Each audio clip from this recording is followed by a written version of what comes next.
positive emotions in an extreme manner. You're also not going to feel grief or anything negative in an extreme manner. What you will feel in eternity is going to be shaped by your life choices, which is why the choices you make, which is why the experience you have, and which is why the choices you make even while entering afterlife are intrinsically important. It's a neutral ground, feelings exist as is. Understand also that afterlife does not have as many opportunities to grow, to develop feelings, and to develop new experiences and gain experience and do new things like you had in your normal life. You don't have the same stages of life like you did previously, which means it's going to be slower.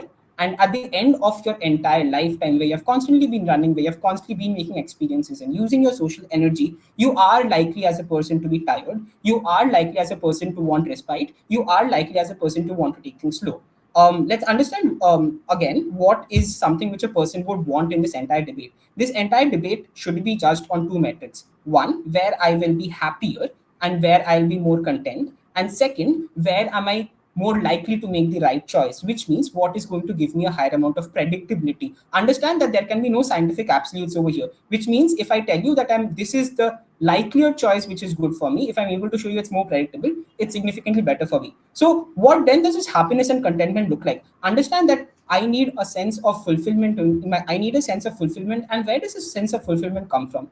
Primarily security, which means if I'm not constantly regretting things, if I know what is going to happen to me, if I'm able to predict my expectations, and if I'm able to predict the things which happen to me and the expectations are set out for me, then I'll be making rational choices. I'll be doing things which are better for me. My everyday quality of life will be significantly better. Why is this even more the case? Because there's lack of fear. Understand that fear as an emotion is the highest variable which exists in human emotions, which means fear causes you to do things which you will be unlikely to do. It disrupts your balance, it disrupts your enjoyment. So when this person is making a choice, we need to understand that every person has an ability to move on. We are not talking about outliers over here, and move on does not strictly mean in the romantic sense as well, but it also co-opts a model. What does this look like? This looks like having childhood friends when you're at the age of 5, having an amazing time with them, but then when you don't have the sense of proximity, you moving on to better things, meaning you can enjoy someone else's company significantly more. This also exists in things like hobbies, meaning you can choose to move on from something which you have actually enjoyed at one point of time. Why is this important? This is important because people significantly change in their real life. These life experiences shape them. This can happen because of trauma, this can happen because of difficulties, this can happen because of distances and the other choices which I've made. But understand that the changes which people have is extremely important, because one, it allows you to realize mentally that hey, people can be different. So the choice I need to make right now is what is the person who I should be right now. Understand also on the basis of a framing that eternity is not going to give you as many chances as lives, interactions, and experiences as you have had in a past life. Which is why it's extremely important to make this choice correctly. What is the first push which we give you then? That choosing the husband is going to be more predictable for you, and this is why it's a better choice. Understand that this person has stayed with you for your entire life, for most of your life, which means the difficult phases of your life, which look at finances, which look at having kids, which look at having to balance social lives and personal lives and privacy and space, all of these, if you have ever been in a relationship, you will understand is really fucking complex. This is why relationships don't work out often, but also are some of the single most joyful giving experience you can have in life. Which means if you can overcome these obstacles in your life, you have gotten gratitude towards your partner and you enjoy your partner's presence. Understand also that your life experiences being good, meaning your partner is compatible with you. Someone who has forsaken everything to be with you, someone who has loved you for your entire lifetime is extremely important. On the counterfactual, we get a person who has died when they are young, which means their experiences are still not completely shaped. Their mindset is still like a youth, meaning you don't know what sort of person they can mature into. This puts a big question mark on if you are going to be compatible in the first place. Understand that people in their youth and people at the end of their lives have had significant different levels of development. Also, there are different phases of their life. If the possibility of having these experiences is significantly lower, it's absolutely better to be the person who's on the same wavelength as you, because you have better experiences in the afterlife. PY from closing. 3, 2. Do you think fear is stronger than love? Absolutely. Fear is absolutely stronger than love, because it is a because humans biologically do not react to fear well. This means they take bad decisions, and this means they take bad decisions, and these decisions cannot be rational. They often overthink things, and this is why it's extremely important. Because after life is slow, it is important to trust your decisions and have that peace of mind. Second, we tell you actually love your husband. This is because when you spend the entirety of your lifetime with your husband, you have actually loved it. Every point of your life, you have had the possibility of going with someone else, or probably breaking the relationship apart, and probably moving to some other guy if you actually loved him, if you actually didn't love him. But turns out you did, which is why you were content with your life, which is why you have loved it. Understand that the op can't bring any moral argument of, oh, the young guy has waited for 60 years, so you owe it for him, so you owe it to him to actually get with him. This is not true, because he has waited for 60 years out of an eternal lifetime, which means the trade off he's making is significantly less, because 60 out of infinity is nothing. The husband, on the other hand, has spent probably 60 to 70 years out of his 80 to 90-year lifetime with you, meaning every lived experiences have been spent over here. Understand, the husband does not know there is going to be an afterlife. No human understands that afterlife exists or not when they are living, meaning every conscious choice has been made to spend every single moment of their life with you. So there's going to the final push over here is that there's going to be significantly lesser regret if you spend it with your husband, because your love with the young guy is unilateral, that you loved him, he loved you at one point of time. But for the rest of your life, you have loved your husband, and this love is intertwined with your love for your children, with your love for your family, with your love for his family, your friends and his friends. Because relationships don't exist in isolation, they exist in a multitude of other relationships which combine each other. So betraying your husband also means betraying the love you have shared with these people. We understand that love is significantly amplified on your side, one, because of this reason, two, because you have a lot more security and you have a lot less fear, and three, this is the more predictable option. This is something you will regret less, you'll have a better peace of mind, and you'll enjoy afterlife more. Thank you so much for this debate. Hope you guys debate in afterlife as well. I thank the Prime Minister for that very fine speech, calling upon the leader of opposition. Here. Hi, am I clearly audible? Yes, you're loud and clear. Okay, just give me 30 seconds. Yes, I'll give shout outs, don't worry. Just a sec.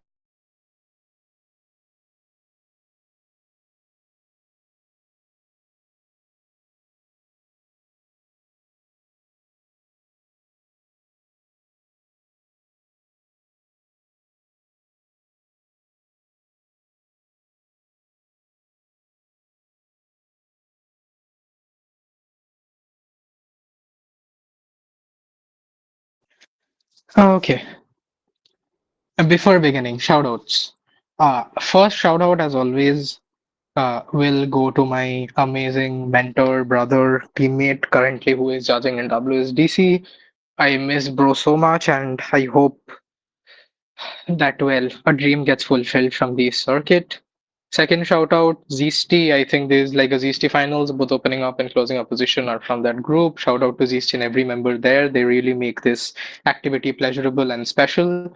And third shout out to my teammate, brother Harsh. You're one of the most amazing growing debaters I've ever met. I cannot probably define more about how I probably just feel how amazing you are as a junior than probably what your other mentors did. But yeah, you have been amazing. I genuinely thank you for even like carrying me to this OGF. Thank you so much, brother. Yes. Third shout out to all my lost loves. Hmm. This speech is for them.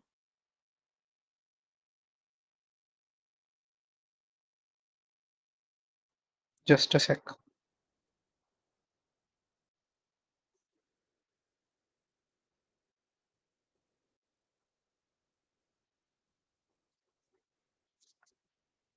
Hmm.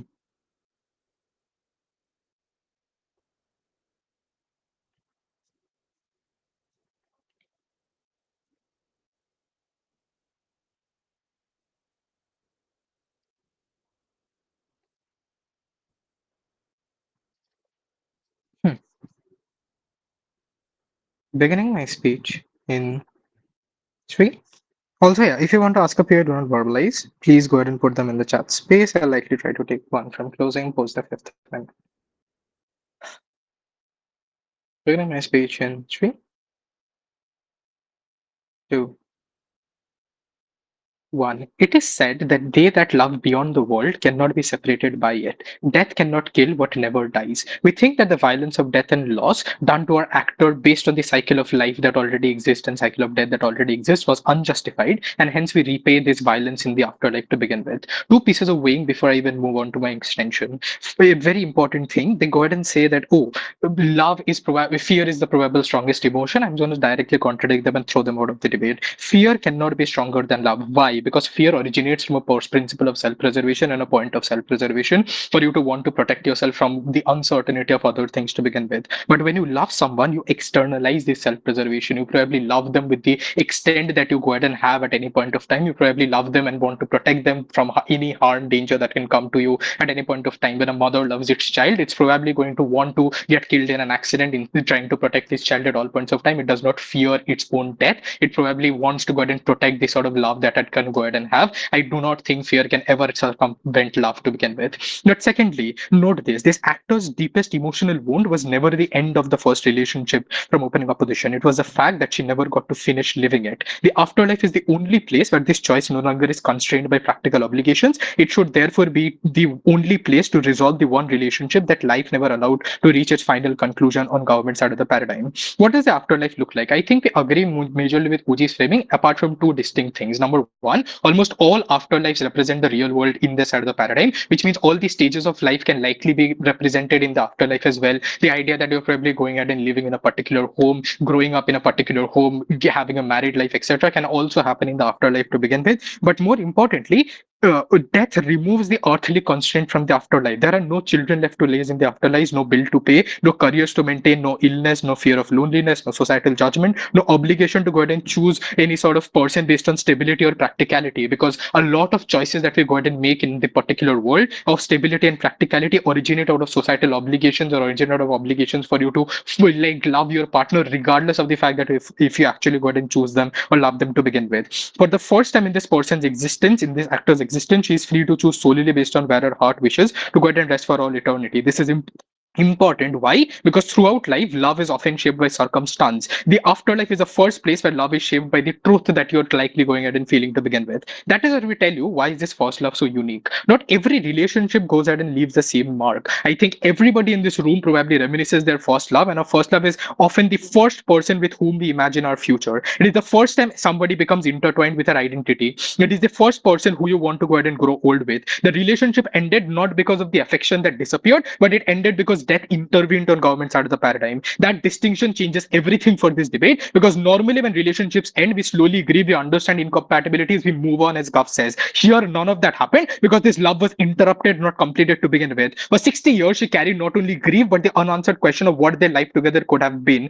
She probably blamed and cursed God, cursed fucking life for taking away the one person that she probably felt she could have probably spent their entire life to begin with. She did not stop loving because she chose to love this individual to begin with. She was forced to continue living without the opportunity to finish loving. By choosing the husband is emotionally harmful on government side of the paradigm. Three reasons. Number one, very importantly, her husband represents a beautiful life we concede. We concede that they gave her companionship, family, children, etc. But gratitude and love are not the same. Are not the same as unresolved longing. Throughout their entire marriage, there were probably necessary parts of her grief that neither of them could go ahead and erase or give them closure to begin with. Not because the fact that the marriage was probably failing, but because nobody can replace a future that was stolen before it began. Which likely means that on government side of the paradigm, you probably always the conflict that you likely go ahead and have, you always have an internal voice telling you that what would have happened if I had probably had the life that I desired with my lover. What would have happened that every time a child is crying and your husband is probably not going ahead and picking, like probably changing a diapers or something, you probably explain what would it have been if my first love was a better husband for me at all points of time. This doubt always remains because closure does not exist on Gov. So choosing a husband in the afterlife means that you're continuing to live leave that wound unopened, she once again goes ahead and tells herself that perhaps that part of me simply never gets to exist on side Gav. And I think there's a violence that Gav can never go ahead and mitigate at any point of time. We have three pushes with regards to this. Push one: the afterlife should go ahead and heal the deepest unfinished part of her life, the unfinished part of her identity. Life forced her to move forward to begin with. She had no meaningful alternative to exist on our side of the paradigm, which likely means that remaining alone forever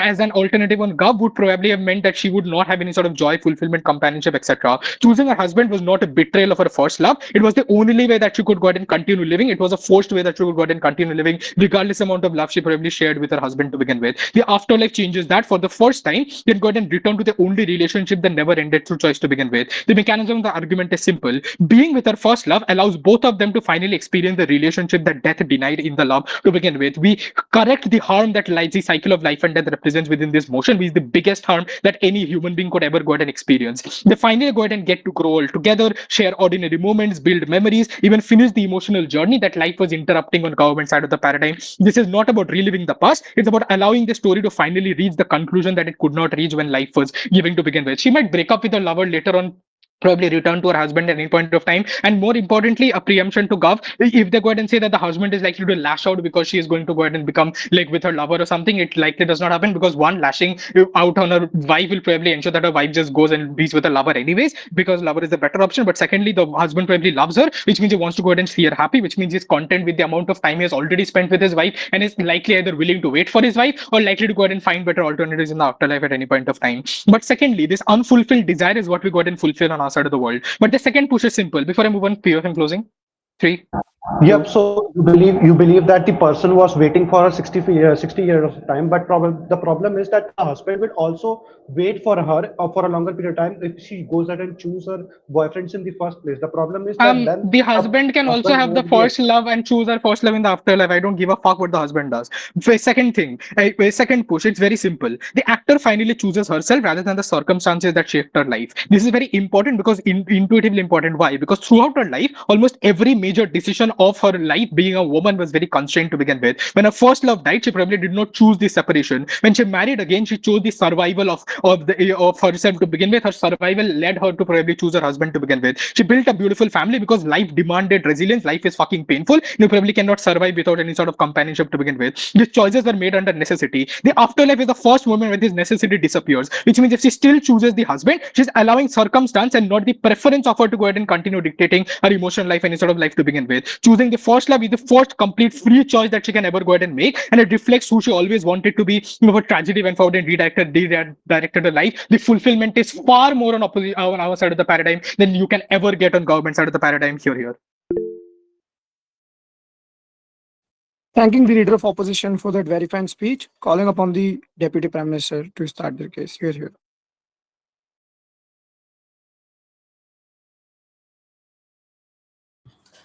Hi, Pratyush. I am using the same device as Ujan. Just give me a second before I begin. Okay, yeah, Pratyush Singh going as the deputy leader, no, deputy prime minister. Yeah, deputy prime minister.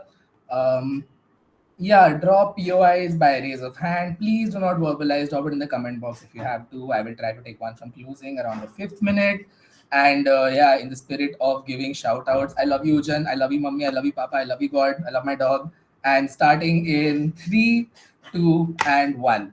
Panel, understand that all the houses here can come and debate about what is a more potent emotion, whether it is love, whether it is fear, whether it is anger, or whatever else. These are all inherently intuitive assumptions that every single house is making to support their claim. And so long as these assumptions are not deconstructed, the entire premise falls. So let us understand, why is it that inherently fear is always a more potent emotion, I would say, than love. Understand, panel, that humans are a social animal not by virtue of our inherent moral superiority in the natural pecking order. It is simply by the evolutionary pathway that has existed for 200 to 300,000 years. It is not something that happens to be as a human innate quality. It is something we've developed. And why humans have developed community and society and companionship is for no other reason, but at least what started off initially as survival. It is initially, at least at its core, maybe may not be entirely that currently, but at its core, it is an evolutionary mechanism. Evolutionary mechanism evolving for what? Only for survival. And survival, the only place where survival is threatened is fear. That is not to say that all love is fear, but the greatest acts of love ever told have been at the fear of losing somebody, at the fear of losing what people once had, at the fear of losing what could have been. Love in itself is not an emotion that exists without the insecurity of losing that love, which is why we believe fear is the most important metric, not metric, rather the most important, most potent emotion which is there in a particular case. We then talk about why the metric for this debate should not be whether a person is loved more or not, but rather where regret is going to be lesser, because eternity is a time frame where regret is amplified infinitely, as my prime minister characterized for you. Understand also that the LO talked about how this person might have married for necessity, and that this is a love and this is force or whatever else. There is no factual matrix to support this. For all intents and purposes, the first boyfriend or whoever he was could have been an absolute asshole, and this person might only be in a figment of love. And the second relationship was the most fulfilling marriage ever seen in the history of man altogether. We cannot debate this on the basis of whether or not individual relationships are loved more, because we do not have context into the inner machinations of this woman. We simply need to see where is the likelihood of happiness and the lack of regret more. Moving on, panel, understand why is it that our model of the afterlife survives. The motion necessitates itself that the afterlife be an inherently neutral place. Why we say this? In a place where a person might have to make a choice between her first love and her husband of 60, 70 years, whatever it may be, it is a place where inherently there is going to be some sadness that exists. It is not a blissful place. It is not the Abrahamic heaven where a person can simply feel no negative emotions in their life. It is a place which reflects their own choices that they choose to make for all of eternity. Understand then that LO comes here with a very unfair characterization that is going to mirror life, and all the opportunities that a person has to grow and do these things are also going to be present in the afterlife. But this is immediately followed by an admission that there are no bills to pay, there are no children, there are no obligation, there is no need for practicality. Inherently, it is these hardships in life that shape a person's maturity, that give a person the opportunity to grow and become a better person. This contradictory framing cannot exist. The motion necessitates an inherently neutral eternity where a person could realistically have to face the consequences of their own action. Understand then, panel, that the entire characterization that the LO comes up with, that this is a love which never reached its conclusion, that this is a love that never completed, the violence of death is something that has to be repaid, is also an unfair characterization. It is not that the first love is interrupted and the other is completed. Living a full life in a believing that living a full life with a person till old age is a perfect conclusion is not inherently true. It is just considered true because of our circumstances.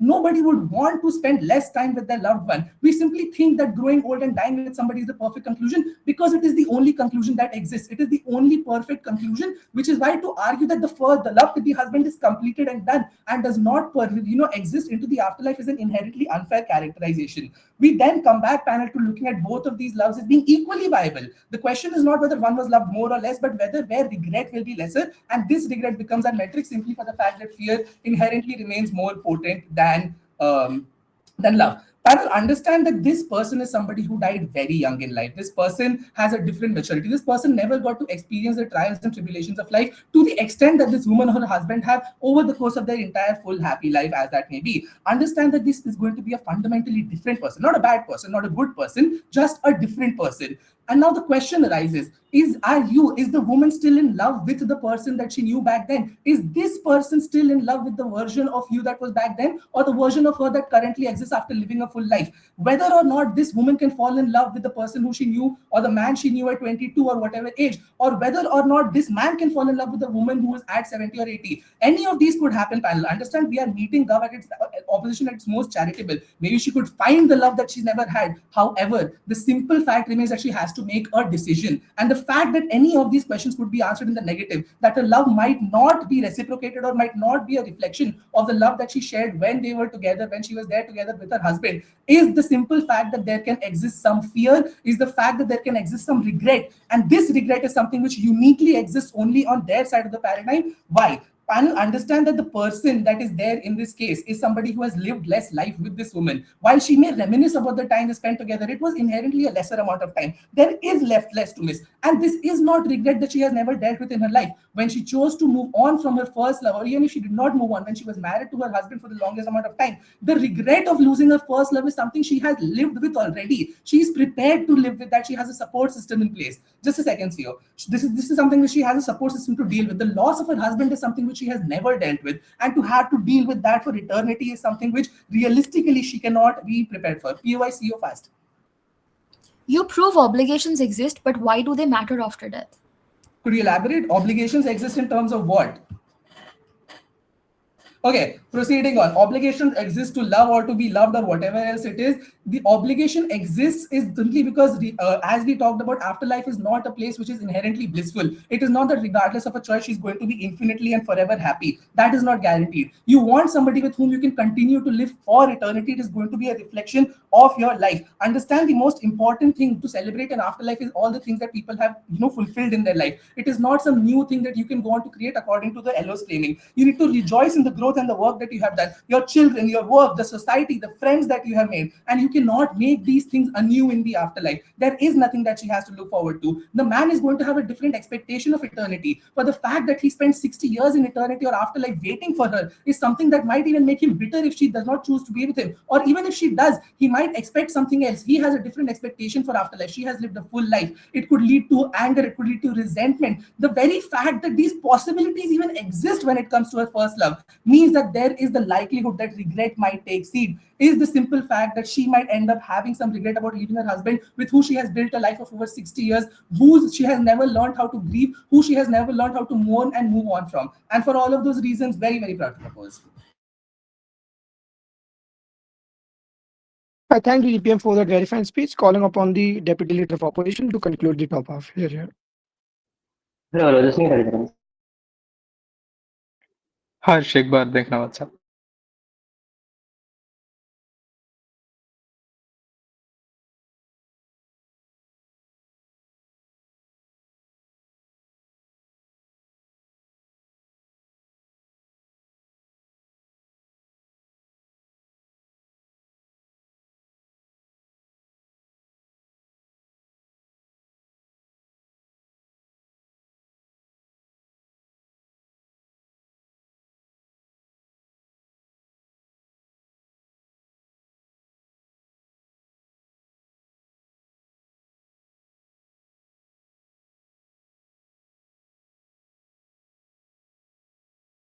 DLO.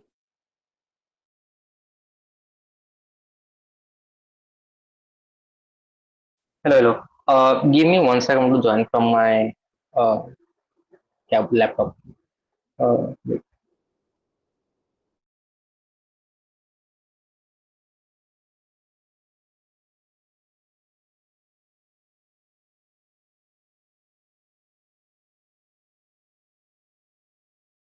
till then her DLO POI by chat I'm just opening my laptop one second.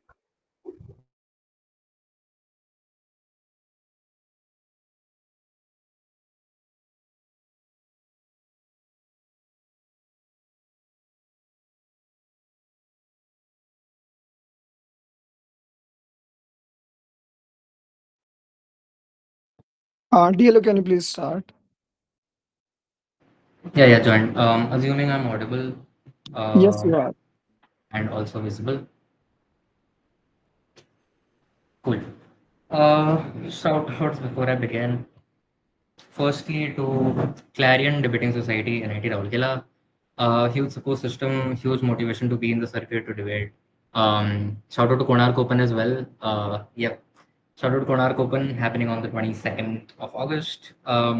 Please come there as well. Second shout out to one of my second shout out to my biggest mentor in the circuit, Hiral. Nothing else. Third to Naman. Thanks for carrying me till here. Been an amazing teammate. Been an amazing comp so far. Whew. With that, starting with that's what my time. Also shout out to my juniors from Clarion who are maybe spectating here. Hansika, Atish, Netra, Shravan, I guess a lot of them. Starting Wait, Harsh. Wait, Harsh. I think Manas had left the meet. Just a second.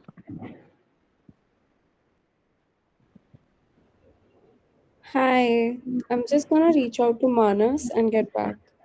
Okay, thank you so much.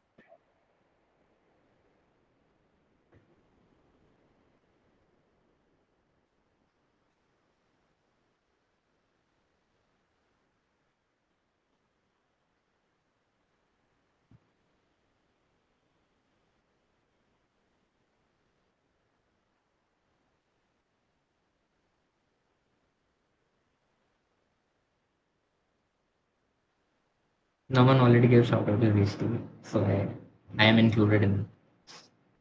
You're breaking, by the way. Hello, hello. Hi, we can proceed without Manas. Seems like they won't be able to join at all. It's an internet issue. The power cut happened in their area, so we can proceed without them. It's fine.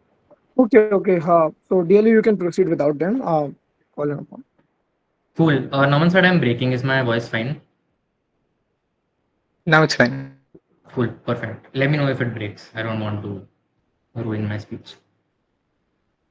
Cool. With that, starting speech in three, two, one. Regret might take seed, but marriage vows say, till death do us part. What I'm not going to do is to debate on which the better emotion is. What I am going to do is to take the actor at hand to explain why their decision calculus makes them choose their first love at all given points in time. Two things then in my speech. Firstly, explaining why overstepping loyalty to your husband is justified and why it fits the actor's incentive and makes them the benefactor. And secondly, why this is the most important and the most proximate choice that your instincts can probably make. First thing then on why overstepping loyalty is justified, and you probably want to do that in the first place as an actor. Three things under this then. The first is that OG's mechanism is to say that you have the ability to move on at all given points in time. So if your ability to move on applies to your first love, your ability to move on as a person also applies to your husband. This means that you can all given points in time legitimately move on from the life that you lived probably with your husband at all given points in time. You can move on legitimately because note that the entire construct of your relationship with your husband was based on hardships, and you can solve those hardships with your husband. Those hardships and the dynamics that you had with those hardships have now got a good end in the material world and hold no relevance at the point in which you're making this decision in the afterlife. But secondly, the husband has loved you for years, is what they go ahead and say. Let's bite the bullet and assume that this was indeed an extremely loving relationship. That means that you probably got your closure, you got everything a good relationship could be could give you in status quo. Which means that the reason why this woman will still likely choose the first love is especially because she has been living with the regret of losing the first love. So OG cannot claim that she has lived the regret. Regret has no timeline. She is still living the regret of losing the first love at the point at which this debate is happening. Which is why this aggravates the longing for the afterlife and the longing for being with her first love in the afterlife. You want to explore the person even when similar concepts like the similar concepts that exist in material world, even when they don't exist in the afterlife, you at a point in which as the actor are making this decision, I don't think you ignore the fact that you have a really hard standing longing to yearn for this person or to yearn what life could have been like for this person. The last thing I want to deal with is OG's claim on this first love has waited for 60 years out of infinite years, and your husband has waited 60 years out of 80 years. I think this is extremely false and a straw man in this debate. So the first reason why this is false is because the husband has waited because of the conditionings or because of the stigma that existed that did not let him separate from you in the first place. So the debate does not assume you that you had a love marriage or that you loved the husband to your core. This probably is a patriarchal marriage. This probably is a marriage that is arranged in its core, which means that the fact that the husband waited is not proof for the fact that this husband is such a great individual, because this husband probably did not have enough options to begin with, because this husband was not led to separate with you from the society as a whole, because this debate is happening in like old time. But secondly, for who it was a difficult choice was your first love, because for him options existed and presumably a better life existed. Even then he has waited 60 fucking years in the afterlife, knowing, not having any guarantee of whether my woman will even come back to this life or not, knowing that you probably might not ever come back, not having any guarantee of you coming back. At a point in which that exists and you still wait means far more than a person who is just with you because of societal conditioning. This does two things in terms of defeating Gov bench at large. The first this does is to deal with the claim of proving that the first love was probably an asshole. This proves that the first love, by your first love has waited, and why that matters to you much more than anything else in this debate. But the second thing that this deals with in terms of governance is that them claiming that your relationship with your husband was amazing. This is very uncharitable to assume. This is probably a relationship like the standard relation that you have in terms of status quo arranged marriages and shit like that, which means that you cannot necessarily go ahead and claim that this was such an amazing relationship, you want to continue that in an afterlife. The second and most important thing I want to prove in this debate is why this is the most proximate instinct that drives this choice for you. What this will do is this will lock out CEO completely and will also defeat the bench in its entirety, meaning OG and CG will also be out of this debate. The first button I want to prove in this is that this person is a woman, meaning the fact that this first love was 60 years ago is also a testament of the fact that this was probably in like such an important context in the debate. This is probably the 1960s. The fact that this was 60 years ago. This is 2026. This debate was in 90s. This person was in 1960s, which means patriarchy existed at a far greater capacity all across the world than the way that it exists now. Which means girls were not allowed to talk to boys, go out and have like relationships to begin with. The fact that you still had a relationship at that given point in time goes on to show that the intensity of your relationship was extremely serious. It was not just a fling, or it was not just a one night stand. They probably made promises to each other because the nature of relationships, the nature of dating in general in the 60s was very different from now. Social media wasn't there. People were poor and people had far less options to begin with. Which means relationship or dating was the only way that you probably got catharsis uniquely in that side, because your parents probably oppressed you, the world probably oppressed you, the world doesn't want you to be free. The only purpose that people had then back in life is to be able to settle freely, and is to be able to produce kids so that they can lead a good life. Those narratives don't exist now. Those narratives existed at a far greater capacity at a point in this debate is happening. A lot of promises were made is what this means. This means that a lot of promises were made amongst this relationship at vulnerable moments. This means this goes on to the TLDR of this all of this analysis is two things. The first is that this relationship probably means a lot to you and is probably far more proximate to you than any other thing or any other thing can bench can claim about. But secondly, you seek closure. Your yearning for closure is far more intense than what governments can like exactly talk about, which is you want to explore what your life could have been with this person at all given points in time. Before I move on, I'll take one from CG. The problem is that on your comparative, it was a teenage love. Teenage love can be factional, can be just momentarily different. That Sure, even if it was a teenage love, the fact is that you now think that this person is your first love, which means a lot of promises were made during that time, and now at a point in which this actor does not know that this person was a fling. I don't think this actor thinks that this person was a fling. This actor, by the virtue of the motion, you can assume that this was your first love, and you indeed like love them. And the fact that this person has waited 60 years for now is also a big factor in this. The second button I want to fulfill in this is why this is still relevant after 60 years. In old age, you reminisce nostalgia far more intensely. You, as a woman, have now seen the world change ground up from out about from the point in which this first love died to now at this point you're making the decision. Which means internet is now there. Which means people don't die at the age of 30 years old. There are skyscrapers and there's a good nightlife that exists. The world has changed from eternity, from ground up from the point that this first love died to now. This means that all of this intensifies your yearning for this. All of this intensifies your curiosity for what life could have been with this person had I lived a life with them. Now that I sleep in an AC, my yearning for sleeping in the village house under the stars is probably far more. I want to reminisce. I want to live those moments at all given points in time. Note that sure, those struggles probably don't exist in the afterlife, but your yearning for closure still exists. This proves two things in the debate, and why they're probably the most fucking important thing out of everything that this debate can claim at large. The best choice for this actor to go ahead is to go ahead and be with this first love at a point at which you don't want to deal with anxious or anxiety. At a point at which you don't want to deal with what could have happened if I made love with this person at any given point in time in status quo, which is why this is the best choice for you as a benefactor, as a third person that is making the decision for you. But secondly, this actor is also likely to choose this because you want to do this at all given points in time. The reason why you're likely to do this is because you see that this person has waited 60 years without having any incentive to do so, which is why your yearning even further intensifies and aggravates. Very proud. I thank the dealer for that very fine speech. With that, we come toward the end of the top half. Now, I would like to call the member of government to start with the closing half. Here.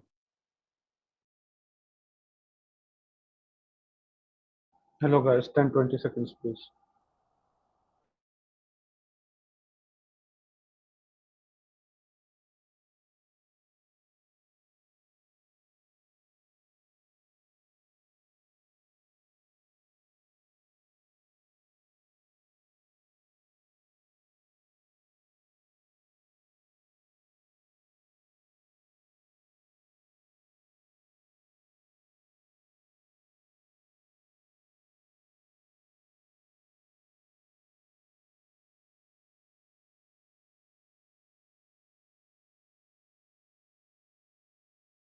Hello guys, my name is Satyarth.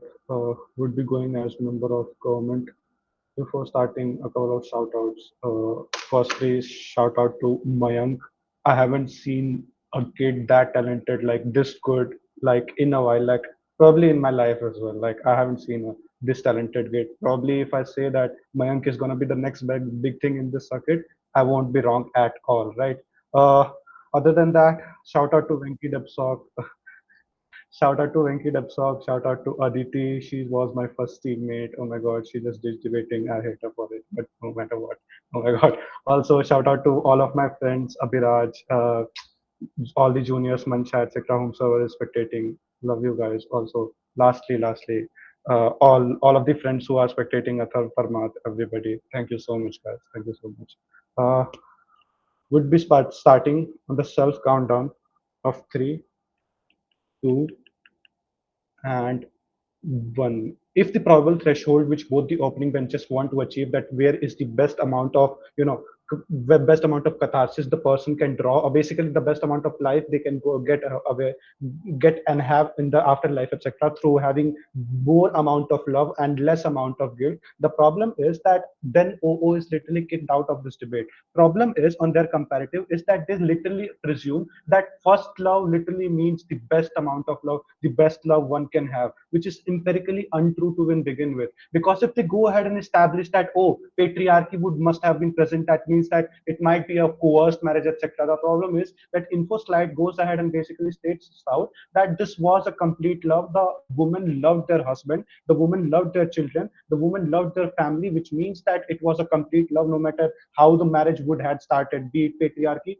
be it anything. If it was a love, then it was a love, it had been completed. The problem with them is that their presumption about that their love was superior is somewhat problematic, because we are going to prove to you that why that love was problematic in the first place.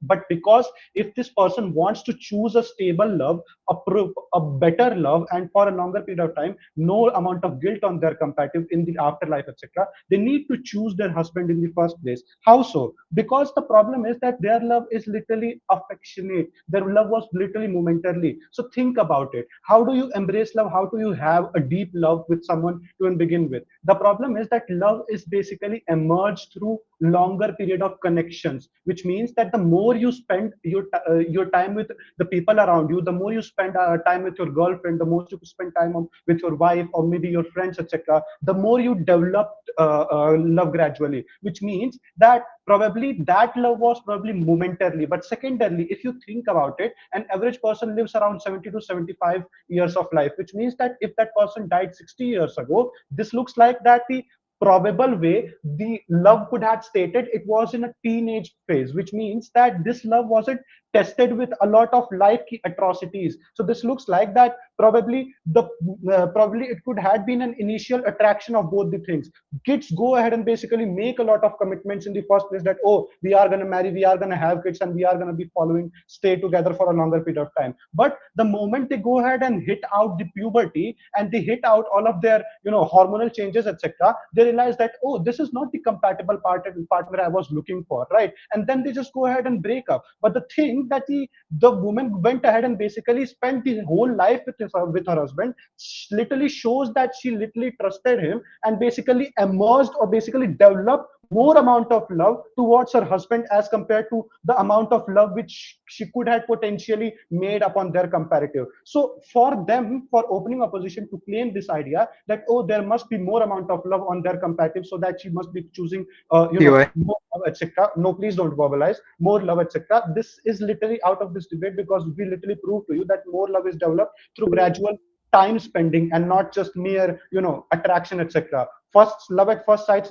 is literally outweighed against any sort of love which you literally spend with a person, etc. The thing is that love at first sight is literally dependent upon beauty, but the moment you go ahead and love a person from heart, you literally ignore everything and you literally love that person intrinsically and not just upon mere appearance, etc. So probably that first love, etc., must have been a mere attraction in the first place. It was not immune to any kind of changes, etc. And if that is true, then I believe OO needs to do better work as to proving why that was the better love and why she should be choosing it. But certainly think about it, that love also, the person literally waiting for 60 years is literally a toxic trait if you think about it. How so? Because if a person, when you love a person, which this looks like that the person also didn't love her to a larger extent, because when you go ahead and love a person, you literally think about them, you literally think the best of them. So if I go ahead and love my girlfriend, I think that even if I exist or I do not exist, she succeeds in life. She goes ahead and proceeds to have her life in the first place. She proceeds to enjoy her life in the first place.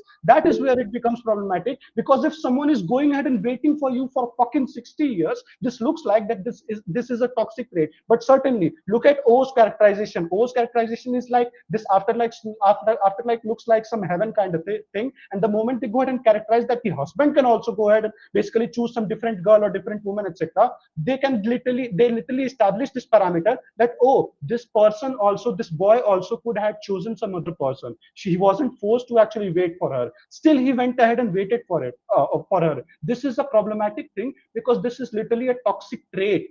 Toxic trait as to why? Because it's not a affection that he waited for her, for that girl for a longer period of time. He knew that he has died and that girl is alive. She must be living her life. She must be having kids. She must be loving someone else. And he yet didn't prioritize that girl over his love, etc., over his affection. He prioritized himself over that particular girl. And if that is true, then the problem is that he won't be prioritizing her in the future. So probably this affection might last for a slight period of time. They might be together for a slight period of time, but the moment any sort of disruption occurs in between them, the problem is that this relationship is going to break at any part of time, or basically there is going to be problem, because eventually that person probably is a narcissist and is choosing himself over the woman. Because if he had to choose that woman, he would have let her go, and that is what the woman did. Because if the woman literally let go of this first love, etc., she probably thinks that, oh, I don't have any sort of guilt in my mind. I don't have any sort of guilt in my heart. But the moment she goes ahead and ditches her husband, she literally has guilt from three mediums, right? This is distinct from OG's analysis, which is about particularly, obligation or more or less immunity from regret, etc. It is literally about guilt. Guilt comes from three directions. One, children also have they literally have this commitment that, oh, we had children, etc. They had some amount of physical connection as well. The problem is that this children being born also intrinsically forces the woman, or basically lets her think that, oh, if I had children with this person in the first place, the problem is that I have literally been with that person and trusted him more, that eventually I had kids, and vice versa as well. So if I go ahead and basically just ditch that person, it would be more guiltious for me, because I have in my heart, I'm still accountable to my person. I'm still accountable to my husband and my children itself. But secondly, if you want to match the compassion of that lover, etc., who literally waited for 60 years, you also want to become that level of compassionate. But when you gut check yourself that are you compassionate enough or not, you aren't, because you are literally choosing your first love on their comparative and not your husband. Because if you are passionate, like that person, you must be choosing your husband against them. And that is the exact idea as to why we propose this debate, proud to propose. I thank the member of government for the very fine speech. Speakers, please be considerate of the time limit. Anything beyond 7:15 won't be noted. With that, I would like to call the member of opposition to start with their case. Yeah, 20 seconds, please.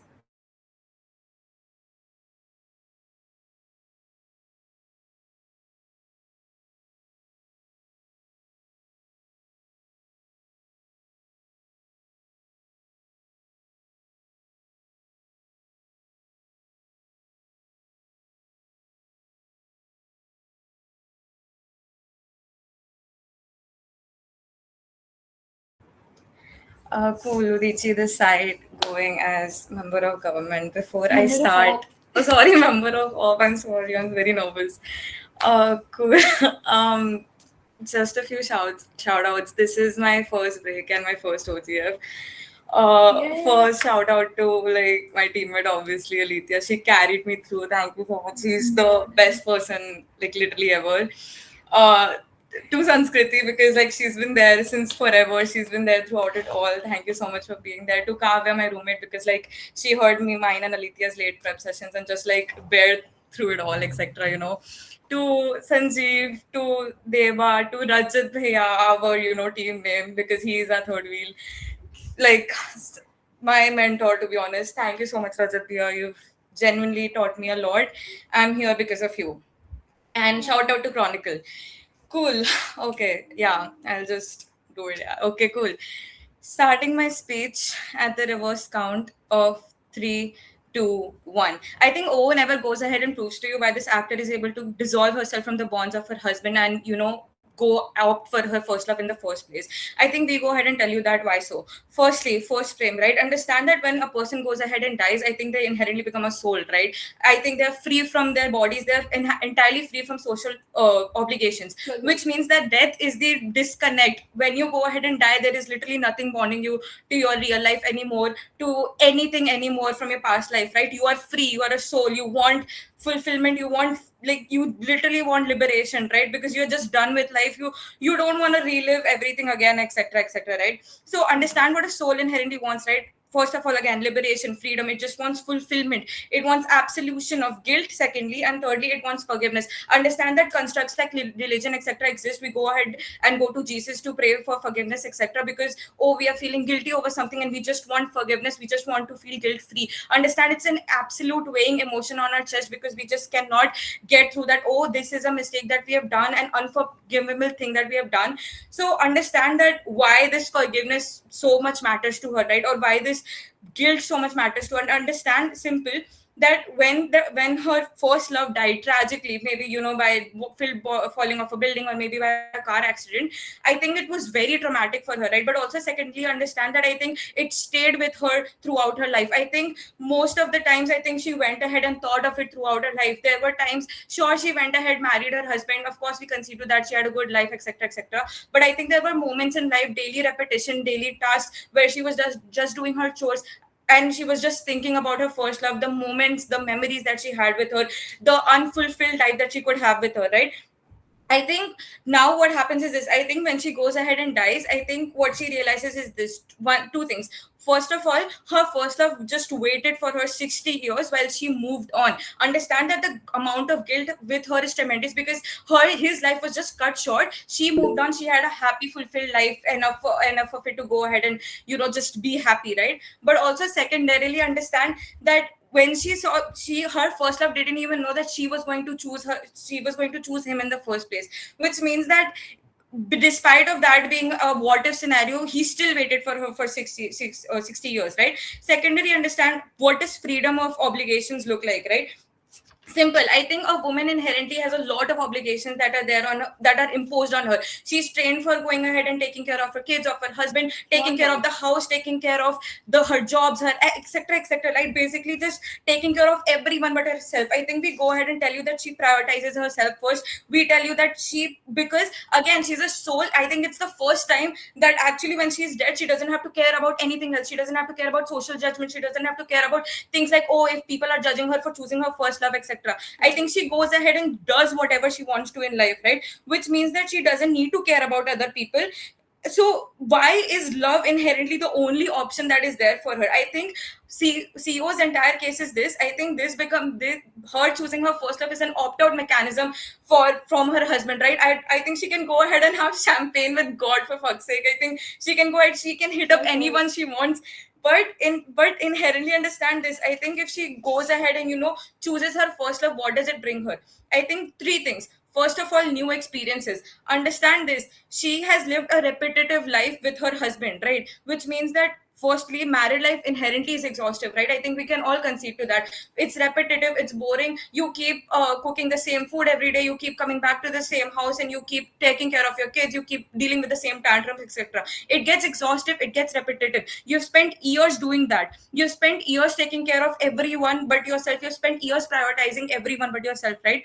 But also, secondarily, understand this. She didn't get the closure she needed with her first love. Understand that when he just died out of the blue, I think she does not go ahead and get any sort of closure, any sort of just connection whatsoever. He just disappears from her life. That guilt outweighs her, that regret outweighs her for the rest of her life. That massive what if scenario that could have been outweighs her for the rest of her life. I think she wants to go ahead and live that life of liberation, but also that life of new experience where she could just live a different life entirely. I think if we opt into Gov's case, I think what happens is this. I think she has a inner dissonance within herself. Why so? Because she's basically living the life that she lived in reality when she was a living person as a soul, right? I think she I think as a soul, what your deepest wish is this: you want to live a new entire life. You don't want to be the same person you were originally. You want to have new experiences. You simply want to have some sort of fulfillment. You want liberation from whatever exhaustive things that you had in your past life.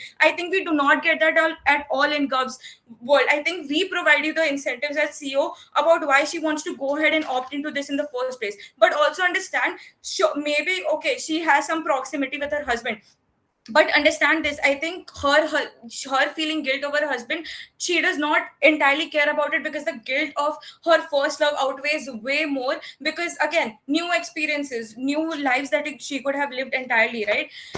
Thirdly, simple, understand this: the kind of memories and the kind of innocence that you have with your first love are entirely different than when you have with your entire marriage. Which means that I think what happens in our side of the world is this: she goes ahead and discovers herself as a soul, right? Because that is literally the only moment in time she can go ahead and do that, because again, full of social obligations, that is what her life is. Which means that if she can go ahead and finally have the opportunity to go ahead and see that, oh, this is how I want to live, oh, this was the version of me that I actually liked, oh, I'll take it. This is the version of me that I actually liked when I was young. But she also remembers, memories hit her out of the blue when you see your first love, right? Which means that innocence, that kind of gentleness, that kind of memories, etc., I think they just hit you out of the blue.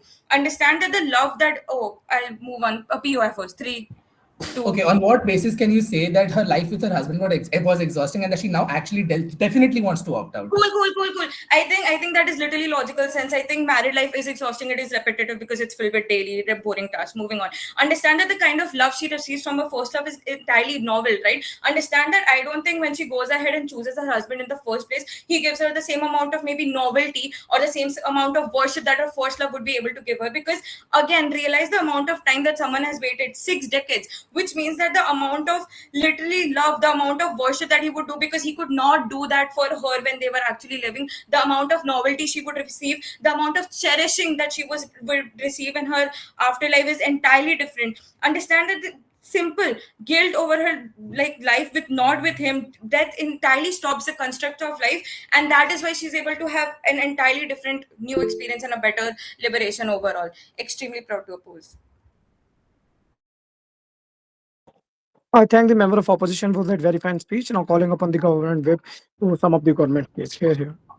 Yep, taking few seconds.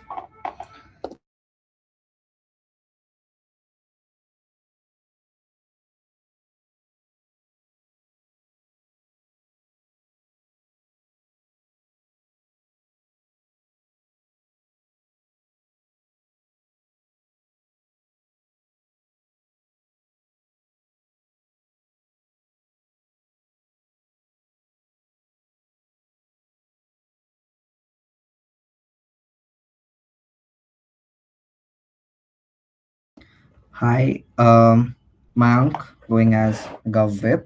Before I begin, some shout outs.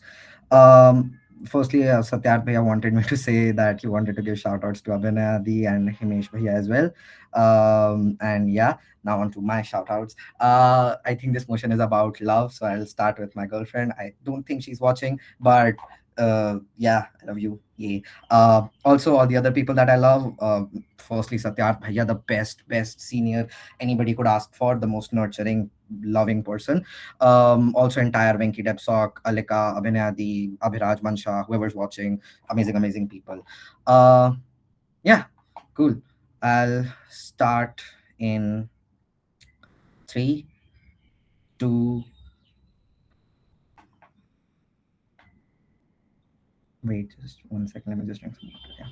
Yeah. Starting in 3, 2, 1. Love isn't a momentary attraction, but it's something that's cultivated through years and years of trust, sacrificing, and choosing each other at the beginning of every day of your repetitive, boring, shit life. Which means that this is the only person that is able to give me some sort of satisfaction, affection every single day, no matter what sort of day I'm going through. But this still proves to me that why does that still matter after death? I think that this is the only bench that answers this is CG. I think every other bench is not tackling this in the correct way. OO and CO both tell you that like this love is sort of reduced to closure. I think they have a wrong idea about closure to begin with, right? They keep telling you that there's an interrupted love story to begin with, and these are things that you have to keep, like you have to finish this love story to have like sort of closure. I think that closure is never necessarily reliving the experience or having to relive the person and the experience to begin with, which means that closure literally does not happen through like reliving the trauma and making sure and hoping that like, oh, maybe this time I'll have some closure. That isn't moving on. It's literally refusing to move on, which means that like any person who has ever lost someone is on their side of the paradigm should just like likely be just trapped in the head about thinking of these people for 60 years and just constantly obsessing over what these people were and what it would have been like and things like that. I don't think that closure necessarily happens through this in any single person's life. I think that how then does closure happen? I think closure happens but the way that you move on, meaning that you go outside, you see other people, you fall in love again. Because note that whatever they tell you about this not even being a love and being like an arranged marriage or whatever, the motion slide clearly reads that this is your most recent love, which means that this is a person that I love that has probably helped me move on from these people, which has probably helped me move on from the things that I'm going through, and like has helped me realize that, oh, this isn't the extent to my closure. I can probably do a lot more things with myself and how I do this. I think CO then tries to dress this up with some sort of like liberation from your boring life. I think that if insofar as if the afterlife is your liberation from the boring life, I just much more likely be able to spend it with the partner that I know, that I love, that I've woken up to next to for years and years, and that I have had for children with, and that I know, that I recognize. I just be much more likely to spend the afterlife with them, the new experience that I know that I've spent with them. I think that the main extension that we bring you then is that, like, notice that like this person that has been waiting for you for 60 years is probably something that's an obsessive person. Insofar as OO's framing is that you can probably find other people to meet and things like that. This option was already open for this teenage person that could have fallen in love with somebody else, but chose to live on and hang on to things that had, or that he knew has already most likely been passed, right? Either this is true, or the second thing that may be true is that he hoped that the person living on earth, the woman that he loves, is also waiting for him like this and staying unmarried. I think that in both these cases, this is a selfish and obsessive person. Insofar as this is true, and insofar as even the likelihood of this being true remains, I don't think that this woman, and this being an act of motion, this woman should ever opt in for going and being with this person in the first place. But then secondly, the moral obligations that I'll have to go through, and I'll explain this to you. I'm with this person and this is my first love, and I really think that I'll plan my entire life and I'll live with this person throughout my entire life.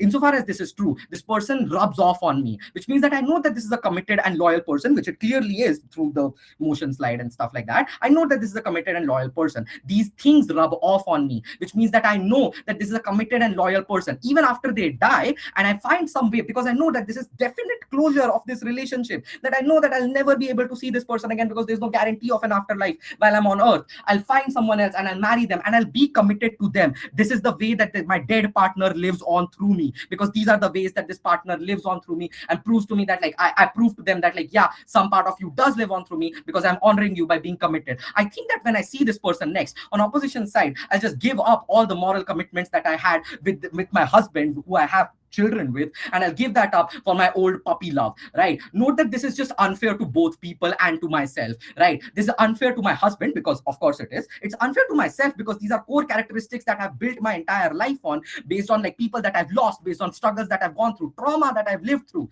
and I'll give all that up to just be with this person who might just be an obsessive toxic person. But then thirdly, this is bad for the person as well, because this is unfair to them as well, because they have stayed here but I have moved on. This is unfair to them. They shouldn't have to live through later. They shouldn't have to be with a person that has physically moved on, that has mentally moved on from them, and has lived their life for 60 years while they were standing at the gate instead of going inside and celebrating afterlife. I think that the only bench that explains why this happens is us. We think that this person knows that there are 60 years worth of things that they've spent with this person, and these are things that they still are like willing to let go of and things like that. I think that then what opposition asks her to do is that they ask her to like abandon the relationship that she has lived on, right? I think that children are a very important factor of this. Notice that like in many troubled marriages, the first thing that a marriage counselor recommends is to consider children. This is because when you have children, you see the world in a different way. You see it as something worth protecting. You see it as something worth nurturing. It is a physical testament of your love for your partner, which means that it is something that will live on after you. Note that if I'm sharing such a huge burden with a person, I'd just be less and less likely to just give that up for some sort of puppy love that I probably had that I don't necessarily think about for the 60 years. But before I move on to POI. POI, yeah, sure, go ahead. Governments can try to go ahead and trivialize their first love, but as a teenager or young adult, the untainted hopes and dreams of the ideal life will always weigh over the memories of the reality of life Yep. as she felt pain and Yeah. loving and So, dude, oppression. I don't Marriage is stay. literally till Okay, death do chill, us dude, chill. part. Look.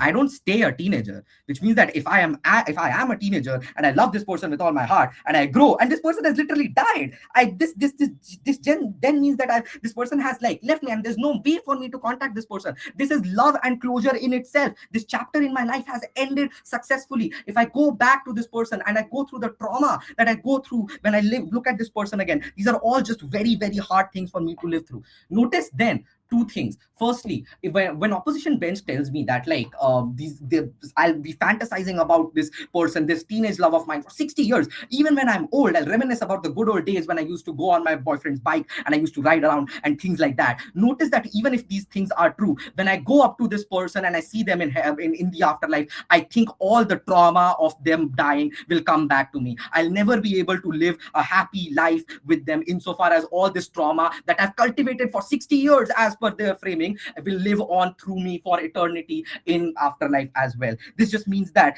their entire framing on like how this guilt would work just does not stand. I think the guilt is the most important reason why she would not choose to be with this person. We tell you that like because of moral obligations, because of the fact that nobody really realistically thinks about like even after having children, even after having committed so much, thinks about their first love to such an extent that they'll give up everything of their life that they've built up and go outside with this person and live the eternity with them. I think for all these reasons, we us. I thank the Gov Whip for that very fine speech. Now calling upon the opposition whip to conclude the debate. Here. Yeah, just give me 20.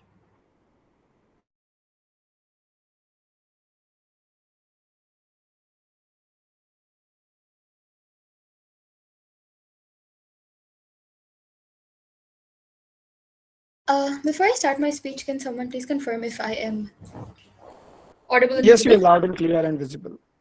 Great. Before I start, I'm just going to go ahead with a couple of shout-outs. I think first to Udichi, she's been so nice. I have been annoying her and badgering her with case extensions in the middle of debates. I think throughout the comp, she's not kicked me out. I'm very grateful for that. I think secondly to my boyfriend, because this is a love motion. So thank you so much for supporting me at all points in time. Thank you, Rajat. You're still the reason why I debate. Thirdly, this is to Naman because he called me up while I was about to abandon the comp in between after getting a third and a second. And he's like, "You're being stupid." I agree, Naman, I was stupid. Cool. Thanks so much to Zesty and Chronicle. Thank you so much to my seniors, Adit Bhaiya, Bhumikadi. Thank you so much. Thank you to my friends, Debargo, Manjita, Sanjeev, Sanskriti. Lots of people. Yeah, okay. Udichi also wants to say thank you to Manjita. We love Manjita. Right. Yeah, bad shout out. Thanks, guys. Love you. Cool. Starting in 3, 2, 1. The only way that government as a whole could ever presume to win this debate if they went ahead and proved that time and the passage of time itself is something that this person cares about at all points in time. Why is this something that's true? The only way you probably go ahead and care about love, but also care about the kind of experiences that you've had with a person, is if you're able to quantify it, which means if your life is bad, and if you're like in a mundane scenario and things like that, the only time where you probably find meaning through love and things like that is if you have the passage of time, is if you have the passage of memories and things like that. I think for someone who is dead, it's unlikely that the passage of time is something that still exists in the afterlife, which means you have absolutely no sort of construct for time itself, but also no sort of construct for you to go like and like contextualize what this love looks like, or also contextualize what the rest of your days in afterlife would look like. I don't think that is something that you as a soul at all are able to go ahead and do. Why do we go ahead and win this debate from CO then? First, let me go ahead and exclusivate myself from OO.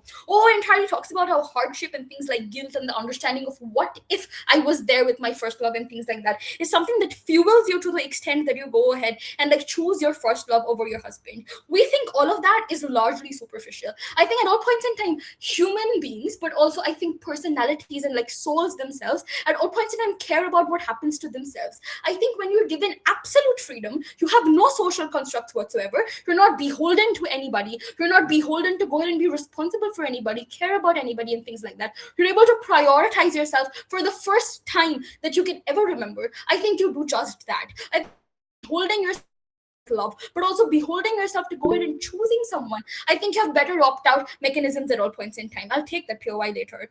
At all points in time, then, the kind of liberation that you're able to go ahead and get is more. But why is liberation something that this actor yearns for at all points in time? I think the kind of experiences that someone has had in life is something that they've already used to go ahead and discover who they are. Which means if they do go ahead and choose the husband, I think they already know the greatest extent to which they can develop themselves personality-wise, but also the kind of experiences that they can have. I think you know their favorite color. I think you know the kind of food that they like. I think you know how they probably talk to you, what they look like on a morning, with all the kind of music that they like and things like that. I think the kind of personal connection which went on and fueled is something that you have already discovered to the greatest extent, especially considering that this guy was with you until the day he died and things like that. I think then the kind of like capacity for you to go ahead and know someone, but also know yourself through experiences with someone is something that has already been capped to a greater extent. I think at a point in which this is true, two things arise. I think one, you're able to go ahead and choose your first love because you know that's going to be an entirely new experience for you, but you now have this mechanism to go ahead and choose yourself and know who you are at the same time by discovering yourself through this love that you have for your first love, which means at all points in time it's unlikely that you go ahead and need to beholden yourself to any sort of constructs at all. But also secondarily, you have way more freedom and things like that. I think you don't have things like dissonance where you feel like this is a recreation of your life on earth and the same thing is happening right now in the afterlife. I think at all points in time, humans don't want to go ahead and have a recreation of their life in the afterlife. They have made mistakes. They've done bad things. You've probably been mean to your husband. You've been bad to your kids at some point in time and things like that. No matter how much love you do, like you have, I think you have probably done the best that you could in the life of like the living or like on earth itself. Why is it that you're going to be able to create some sort of substantial change for yourself if you suddenly go ahead and choose the husband again in the afterlife in the first place? Why do you go ahead and then choose this first love? I think you're able to go ahead and opt into something where it does not create any dissonance for you. I think you're able to go ahead and distinguish between the afterlife that you have craved for, but also the afterlife I think most religions and your mother spoke about. When you were 4 years old, she probably told you about how exactly some people go ahead and die and they go to heaven where all of their wishes get fulfilled, or where they live happily and things like that. I think at all points in time, then, things like the dreams that you have with your first love are things that become more proximate, things that become achievable, things that probably go ahead and matter to you. But also, secondarily, and this is the even if scenario, you don't have to go ahead and choose your first love. You simply go ahead and choose yourself at all points in time. The way that you choose yourself is to go ahead and, like, a little later, is to like go ahead and like understand who you are as a person, but also able to explore who you are as a person. I think it's the first time that you don't have to be beholden to other people around you. But also, secondarily, I think at all points in time you have better like options of self-discovery and things like that. Even if you're a different person right now, and I think this is larger OG claim, even if you feel like a different person, it's unlikely that the first love is still going to like you to the greatest extent. I think that's bull. Two reasons why. I think if you're a different person now, then you have a better understanding of how exactly you want a certain relationship to proceed. But also secondarily, you don't have to go ahead and like I don't know, like discover this relationship with who you were like when you were probably like dating him and things like that. I think the kind of novelty that you have of your youth, which were probably the happiest days of your life, is novelty that you're able to experience again. I think because you were happy, because you were carefree, because that was the spring of your life, you're probably able to go ahead and still feel all of that things at all points in time in the afterlife. You want to be happy. You want to not have obligations. You want to not care about what people think about you in the afterlife. It is the one time that you have where you can be free. You do not know what's going to happen in the afterlife. At all points in time, the only truth that remains with you is that you are dead. Because you are dead, you don't want to go ahead and carry obligations with you. Because you are dead, you don't want to go ahead and sacrifice things about yourself anymore. Which means if there's any sort of idea that ever exists regarding, hey, my life would have probably been better if I had gone with that guy, this gives you the liberty. This gives you the opportunity to go ahead and like discover all of that at all points in time. I think this is significant mechanisms that OO does not talk about. Sure, I'll take the POI. The wisdom of your construct on time aside, why would she take this risk when she has had a stable life before in eternity?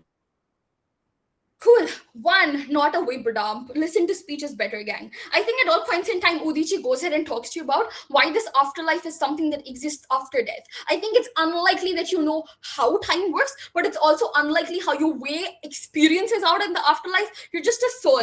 But like the way that you process time is that your body starts aging, your hair turns gray, and things like that. At all points in time, these are things that don't happen to you if you're in the afterlife. You don't experience time. I think this is just normal facts, right? But also, secondarily, why is this something that's going to be important to her? I think the construct of marriage or whatever she got from marriage gave her the most happiness that it could. You got kids from that. You loved your husband from that, no more. You loved your husband from that, and things like that. I think all of that things is things you've experienced already. There is no new things that you're able to get from it. But also, I think this is something that you're able to like move on better and accept your death better as well at all points in time, because you're no longer stuck in the dissonance between the land of the living and the land of the dead. I think you have a new trajectory to your afterlife that you're able to go ahead and map at all points in time, which means the path to your self-discovery becomes clearer, but also the kind of liberation that she's able to go ahead and access. I think that becomes CEO's path to victory. Thank you so much, CEO Win. I thank the opposition whip for that very fine speech. With that, we come toward the end of this great open grand finals. Now, I would like to request the speakers to leave the meet so that we can have the deliberation and meet you in the closing ceremony. Thank you so much. Thank you. Fun debate.